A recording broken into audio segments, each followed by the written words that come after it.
नमस्ते, मी अजय देशपांडे, कालिका गोशाळा, चांदखेड। आज 1 जानेवारी 2026 आणि आज आपल्या गोशाळेमध्ये शुभागमन झालेलं आहे नंदी महाराजांचं। याचं नाव आहे बगर। हा इतकी वर्ष ऊस तोडणी कामगारांकडे काम करत होता।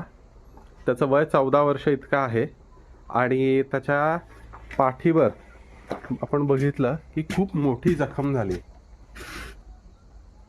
1-1.5 इंच साधारण ही खोल जखम आहे आणि ज्यावेळी मी पहिल्यांदा याला पाहिलं तेव्हा तिथे भरपूर कावळे तिथे चोची मारत होते आणि ते बघून मला खूप वाईट वाटलं।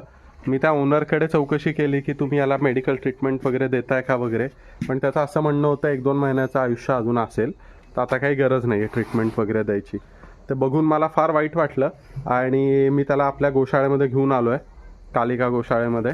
आणि 3-4 दिवसांपासून मागं लागल्यानंतर आज फायनली आलो आहे गोशाळेमध्ये। त्याला घेऊन येता आलं आपल्याला। इतके दिवस तो नुसता एकाच जागेवर उभा असायचा आणि दिवस रात्र कुठली वर शेड नाही, काही नाही, सतत पक्षी येऊन त्याला मारायचे, चोची मारायचे आणि तो अत्यंत अगतिकपणे उभा असायचा। ते बघून मला फार वाईट वाटलं आणि तो आज आपल्या गोशाळेमध्ये फायनली घेऊन आलो। ट्रान्सपोर्ट वगैरे या सगळ्या गोष्टी आपणच मॅनेज केल्यात। आता इतकी 14 वर्ष साधारण त्यांनी हे काम केलं आहे। त्याच ऊस तोडायचा, जो काही ऊस तोडला जातो तो बैलगाडीमधून वाहून न्यायचं।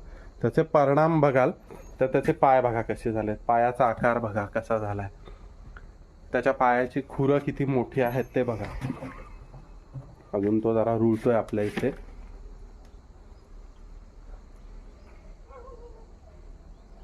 आणि त्याचबरोबर त्याची तब्येत वगैरे आता खूप बारीक आहे, अशक्त झालाय तो, पण मला खात्री आहे आपल्याकडे आल्यावर त्याच्यात थोडी तरी सुधारणा नक्कीच होईल आणि आधी जिथे होता त्यापेक्षा आपल्या गोशाळेमध्ये नक्कीच आपण त्याला चांगलं आयुष्य देण्याचा पूर्ण प्रयत्न करणार आहोत।